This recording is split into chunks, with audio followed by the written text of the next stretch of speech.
एकादशी के दिन अगर आपका व्रत है तो आप भूलवश भी डब्बे में रखी हुई रोटी गाय को ना देते हुए कुछ थोड़ा सा फलहार, कोई केला, कोई सेब, जो आप खाते हो, अंगूर, पपीता, जो आप ग्रहण कर रहे हो, उसका थोड़ा सा भाग आप गाय को प्रदान करो। एकादशी व्रत का सबसे पहला नियम है कि आप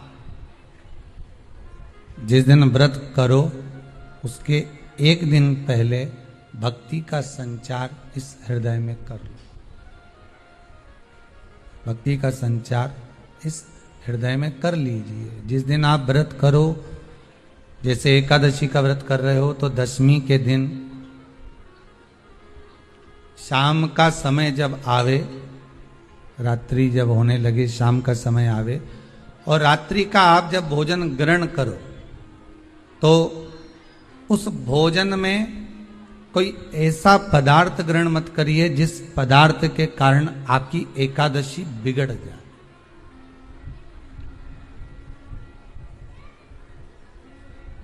कोई बेकार भोजन हमें ग्रहण नहीं करना, श्रेष्ठ भोजन ग्रहण करिए दशमी के। पीपल के पत्ते को अगर एकादशी और द्वादशी के दिन एक तांबे के पात्र में गला कर रख दिया जाए और उस पानी का आचमन 3 बार करा जाए तो जिसकी नाड़ियां चोक भी हो जाती है, डॉक्टर बोले इसका बाईपास करना पड़ेगा, उसको केवल 3 आचमन पानी एकादशी और द्वादशी को पीपल के पत्ते का कराया जाए तो अंदर की नाड़ियां भी खुल जाती हैं। पीपल के पत्ते का इतना प्रमाण हमारे विष्णु पुराण में वर्णन है। जैसे चर्म रोगधारी व्यक्ति होता है ना, जिसकी चमड़ी सफेद पड़ जाती है, तो उसको क्या करना चाहिए? केवल हिंदू धर्म में केवल एक पीपल का वृक्ष है जिसका पराग झड़ता है और वो रात्रि को लगभग 10 बजे से 12 बजे के भीतर, 9 बजे से 12 बजे के भीतर पीपल के पेड़ के पत्ते का पानी झड़ता है। उसके नीचे थाली रख देना चाहिए और उस थाली में पीपल के पेड़ के नीचे रख दो और उसका पराग जब झड़ जाए वो पानी को बाल्टी में धो लो और धोने के बाद थाली को उस पानी से 15 दिन, 8 दिन, 20 दिन स्नान करिए। धीरे धीरे चर्म रोग समाप्त हो जाता है। सफेद जो चमड़ी पड़ी वो वापिस अपने रंग में आना चालू हो जाता है। एकादशी का व्रत लोग कहते हैं कि कर लिया, जान लिया, पर एकादशी के जो 18 नियम हैं उन नियम में 2 नियम कल बताए थे। तीसरा नियम है कि शिव की आराधना हो, कृष्ण की आराधना हो, भगवत स्मरण हो। दशमी, 11 और द्वादशी, दशमी, एकादशी और द्वादशी। एकादशी का व्रत दशमी की रात्रि को जो आप भोजन करें वो सात्विक करें। एकादशी के दिन भोजन ना करें, अन्न का भाग ग्रहण ना करें। अन्न का भाग ग्रहण ना करें।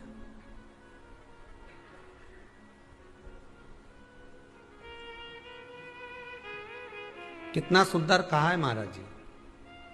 यदि आपके यहां पर गौ माता है, आपके घर में अगर गौ माता विराज रही है, आपके घर में अगर गौ माता है, गाय की अगर आप सेवा कर रहे हैं, अच्छा गाय की सेवा भी बहुत कम लोग करते हैं। कई घरों में कुत्ता तो मिल जाए पर गौ माता नहीं मिले हो, और कुत्ता घुमाए नहीं जब आधी आधी ऐसी चड्डा पहन के तो ऐसी शान दिखाए कि हमारे बराबर कोई वीआईपी नहीं, कुत्ता घुमा रहे हैं और वीआईपी इतना कि हमारे बराबर कोई नहीं। और कहीं का गाय के बछड़े को घुमाए तो लोग के गंवा रहे।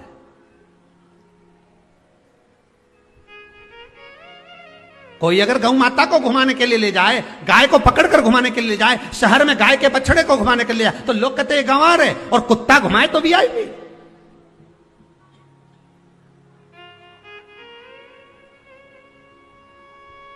अब समझने वाली विषय ये है कि तुम कुत्ते को घुमाते हो कि कुत्ता तुम्हें घुमाता है। क्योंकि कुत्ता उधर जाए तो तुम्हें उधर जाना पड़े, कुत्ता उधर जाए तो तुम्हें उधर जाना पड़े।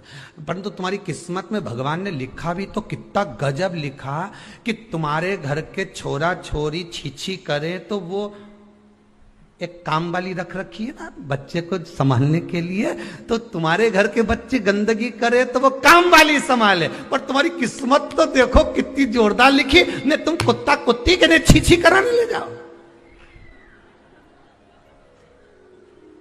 अरे सुबह से उठ के माला लेके जाओ कि इनके कुत्ता उनके छी कराओ,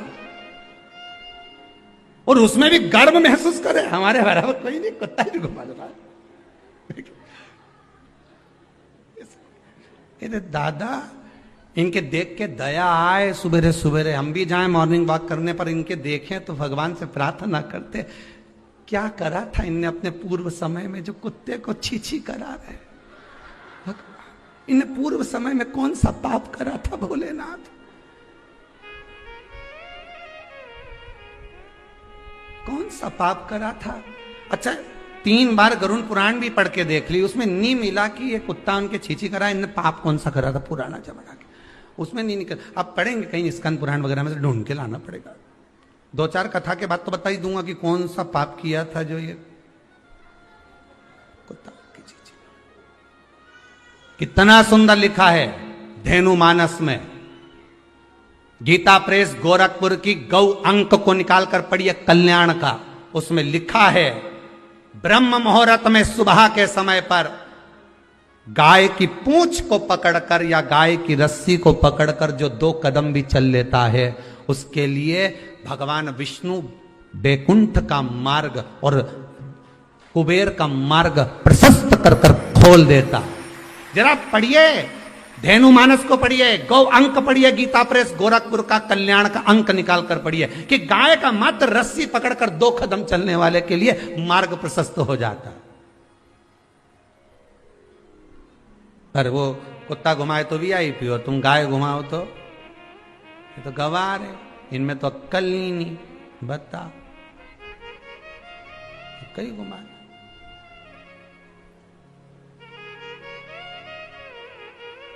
श्रेष्ठता नहीं रही भाई, समझो थोड़ा कथा को, थोड़ा चोट लगेगी हृदय को, तुम्हें बुरा लगेगा,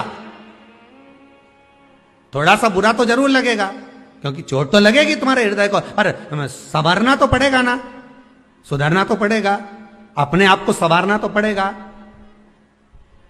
सुधारना तो पड़ेगा। आज भले बुरा लग जाए तो, पर थोड़ा सा संवरना पड़ेगा कि हाँ ठीक है हमसे गलती हो रही है, इसको सुधारा कैसे जाए। तो एक काम करो ना कि कुत्ता को घुमाओ, मना नहीं करेंगे, पर साथ में गाय का बछड़ा भी लेकर जाओ, एक गौ माता को भी लेकर जाओ, सवेरे सवेरे मॉर्निंग वॉक में गाय तो घुमाओ, जब लोग देखेंगे क्या गजब है साहब। आप तो गाय को लेके जाओगे ना तो उसी गाय के 10 लोग पाँव नहीं पड़े ना, तो बात जैसी सुबह सुबह गाय मिले कौन नहीं पाँव पड़े, गौ माता का दर्शन हो गया, छुएंगे, स्पर्श करेंगे, आनंद करेंगे, भजन करिए, थोड़ा सा प्रयास करिएगा। गौशाला में केवल गाय ना रहे, घर घर में गाय होना चाहिए।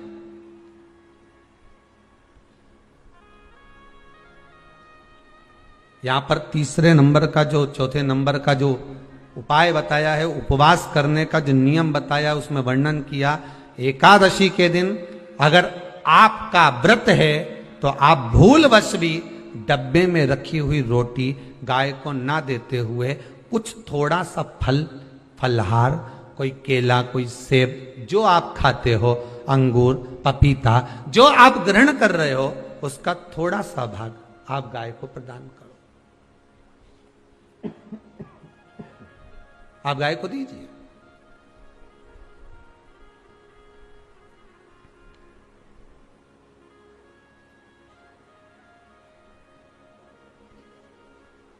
थोड़ा सा भाग आप गौ माता को प्रदान करो, थोड़ा सा।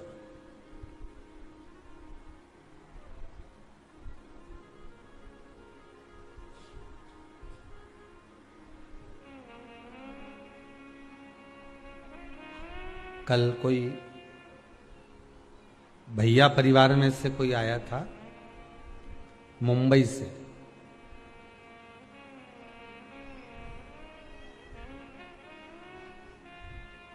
वो लगभग 10 किलो बादाम लाया होगा और 10-1 किलो काजू होगा, और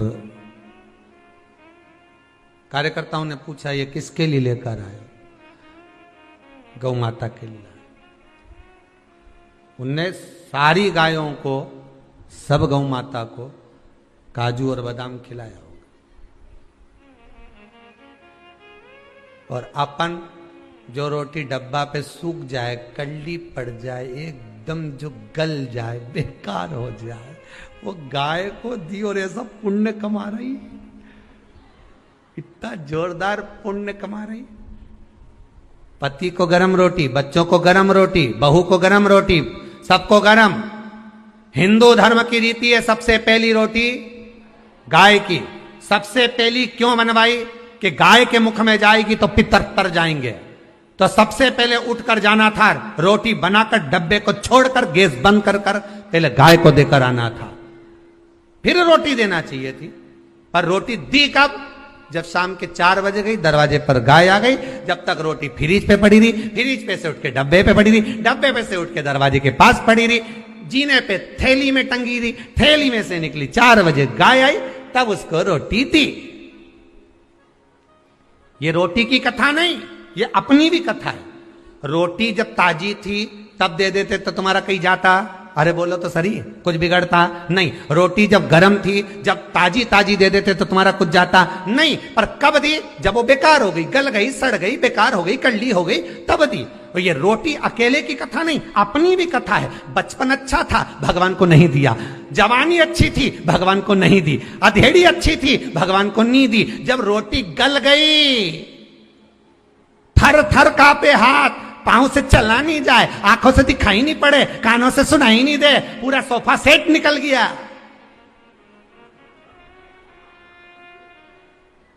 सब गायब। अब कह रही भगवान का भजन करूंगी। भगवान बोले रे अंदरी कमला, नीचे कहा करेगी भजन?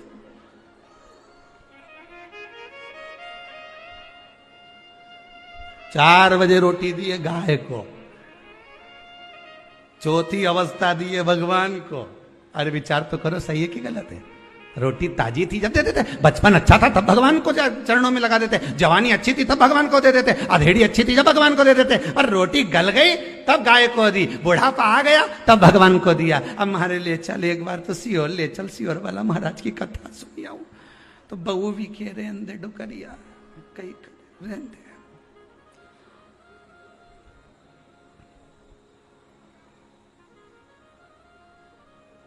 घर में पोता हो गया, सोना की सीढ़ी चढ़ा रहे अम्मा के।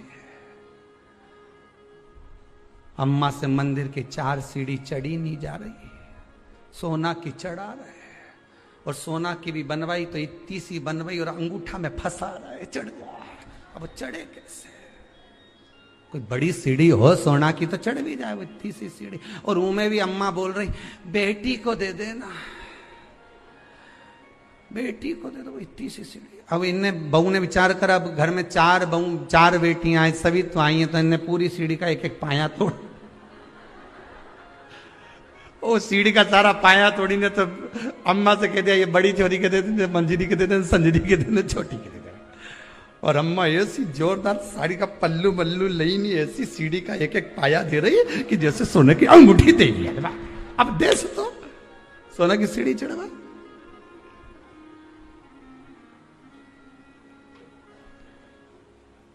चलो भैया कथा में चले, नहीं तो लोग तो यूं ही के किसी और वाला महाराज पगला है। कथा से चला, क्या करोगे? बचपन जवानी अधेड़ी देखा, बुढ़ापा दिया किस काम का रिया? अंतिम अवस्था, और वो भी पूरी नहीं दे पाए, वो भी परमात्मा को नहीं दे पाए। अरे महाराज एकादशी का व्रत का महत्तम कराए, थोड़ा सा फल दो, एक केला दो, एक सेब दो, पपीता दो। तुम जो फलहार कर रहे हो, चाहे तुम मोरधान पा रहे हो, चाहे तुम जो सामग्री पा रहे हो, पर वो थोड़ा सा दो, पर गौ माता को उस दिन फलहार दो, अगर एकादशी का आपका व्रत है तो। पर दोष है आपने एकादशी का व्रत तो करा, पर सामने गाय आई ना तो आपने फलाहार नहीं दिया, रोटी ही दी है। रोटी ही दी है, डब्बे में से निकाल के ले गई, गाय आई है रोटी देना, देव मना नहीं। बाकी के दिन आप आपके बेटे से कह दो रोटी दिया बेटा जा, पर आप अपने हाथों से, आपका व्रत है तो आप फलाहार आप कर रहे हो तो फलाहार का ही दान गौ माता को दीजिए।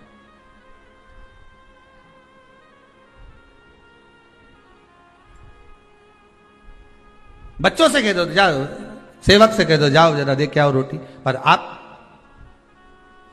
फल का दान दीजिए। महाराज पांचवा वर्णन किया चतुर्थ भाव में, बन सके जितना एकादशी के दिन भगवान का ओम नमो भगवते वासुदेवाय का जाप करें, या अपने गुरु मंत्र का स्मरण करें, या जो मंत्र आपके हृदय में समाहित हो, श्री शिवाय नमस्तुभ्यम, ओम नमः शिवाय, राम कृष्ण शिव, जो मन पड़े उसका भजन करें, पर दिल से करें। जितनी देर करते बने उतना देर करो। माला पकड़ने की भी जरूरत नहीं कि माला पकड़ के बैठता हूं तो घटकी जिब्या से जप लो नहीं जी वही उतना में ही पूरा हो जाए, वही बहुत है।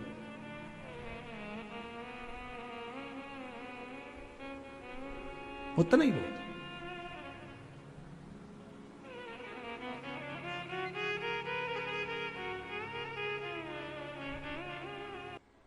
पांचवा नियम कहा, जिस दिन आपका व्रत रहे किसी निंदक से बात ना करें। निंदक जानते हो? भाई दूज के दिन, दिवाली की जो भाई दूज होती है ना, होली दिवाली की जो दूज होती है, उनमें ऐसा गोबर का भाई दूज बनाते हैं, और पास में एक चुगलखोर भी बना है, और चुगलखोर के ऊपर ऐसा भाटा धर दे, एक पत्थर। अब तुम्हारे उधर रखे कि नहीं रखे हमें नहीं मालूम रहे हो, जितने आस्था पे सुन रहे हो, पर हमारे इधर तो ऐसा रहता है, गोबर का भाई बहन बनाए और उसकी पूजन करे, उसके पास में एक गोबर का चुगल चोर भी बनाए, उसके ऊपर बाटा धर। कथा कह रही है,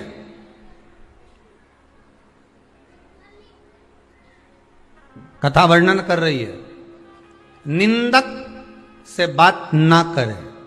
मान लो किसी ने आकर आपको निंदा कर भी दी तो तुरंत सूर्य नारायण भगवान का दर्शन करें, और 3 बार उनका दर्शन कर कर नेत्र बंद करें, तब जाकर वो निंदा जो अंदर गई है, अंदर पवित्रता प्रदान करेगी, तब जाकर एकादशी का व्रत लगेगा। पहले तो प्रयास करो, अगर जो निंदा करने आता है ना तो उसको उस दिन एकादशी वाले दिन दरवाजे पे लिख दो कि चुगल चोट्टा उन अंदर नहीं आए।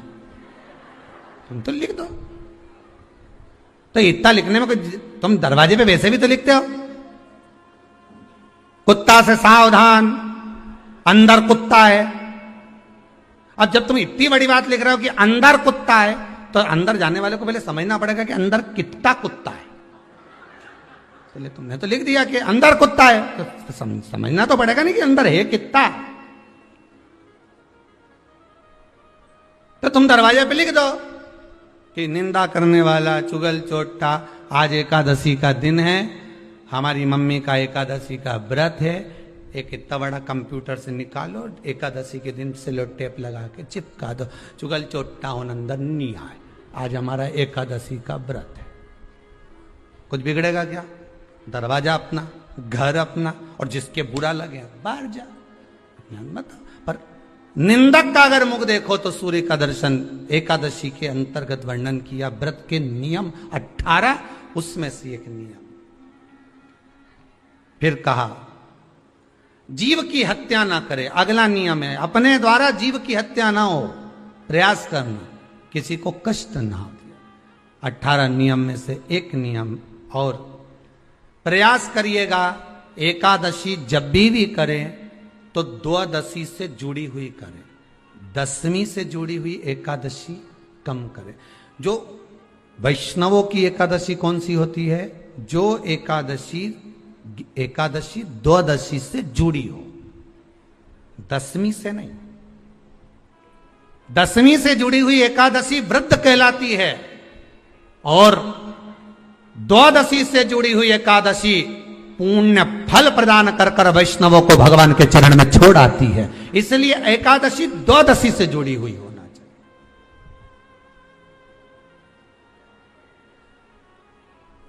अब कई लोग क्या करते हैं, जो 10वीं से जुड़ी हुई एकादशी रहती है ना, उसको करते। पर वैष्णवों की जो एकादशी मान्य है, वैष्णव धर्म की जो एकादशी होती है, वो द्वादशी से जुड़ी हुई होती है, वह 12 से जुड़ी हुई होती है, द्वादशी से जुड़ी हुई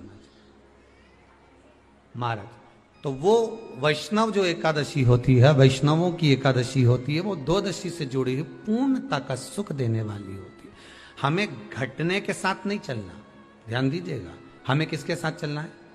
बढ़ने के साथ, क्योंकि हमको आगे बढ़ना है कि पीछे आना है।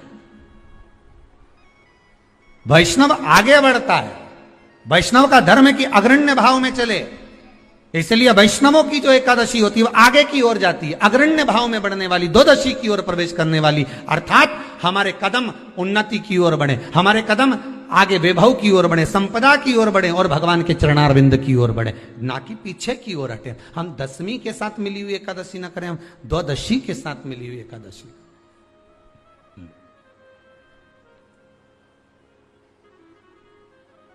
वैष्णव एकादशी। फिर अगला वर्णन किया गया महाराज, शास्त्र कहता है, अगला वर्णन जो किया गया उसमें बताया,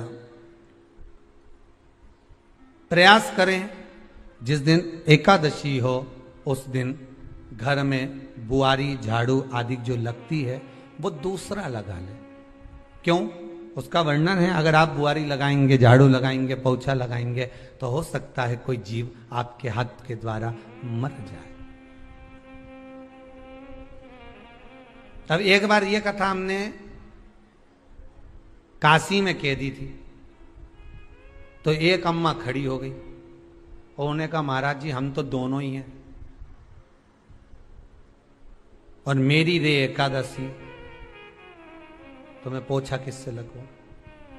अब मैंने कहा अम्मा तू तो रहने दे, तू ही लगा ले। अब हम कह दें कि अब एक तो बोल रहे कि हम घर में दो, और आप कह रहे हो कि जिसका व्रत रहे वो पोछा ना, तो मत लगाओ, छोड़ दो एक दिन, कोई जरूरी है झाड़ू लगा लिया सब पोछा। तो प्रयास करो कि कोई जीव ना मरे, प्रयास करो,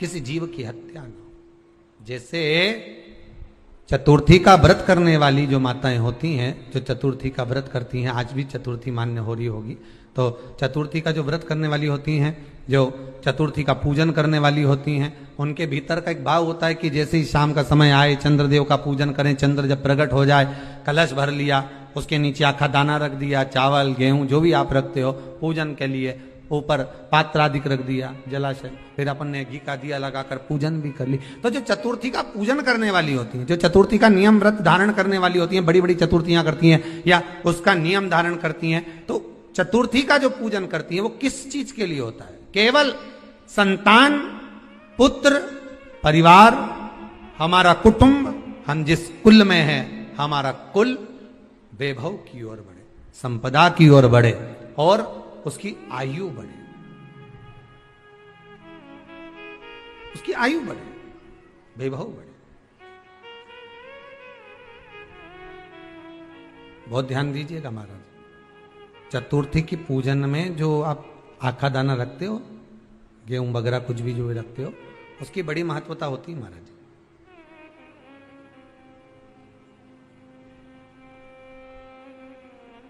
यहां तक कहा गया है, चतुर्थी की कथा तो आप लोग पढ़ते होंगे, जो लोग पढ़ते हैं उनको मालूम होगा, चतुर्थी की कथा में लिखा है, चौथ माता के व्रत में वर्णन किया गया है कि वो आखा दाना जो रखा जाता है, मान लो कोई जरूरी काम होता है तभी आखा दाना को रखा जाता है, संभाल के रखते हैं कि हम इस काम के लिए जा रहे हैं और हमारा ये कार्य सफल होना चाहिए। तो जिसने चतुर्थी का व्रत करा है, जिसने चंद्रदेव का पूजन करा, चतुर्थी का व्रत करा, वो गणेश जी से विनती करके वहां से 2-4 आखा दाना उठा ले, और जो व्यक्ति का काम अटक रहा है अपने ही घर का, पर दूसरे कुल को नहीं देना, अपने ही कुल के अंतर्गत जो काम अटक रहा है उसकी जेब में, उसके पल्लू में उस चीज को रख दिया जाए।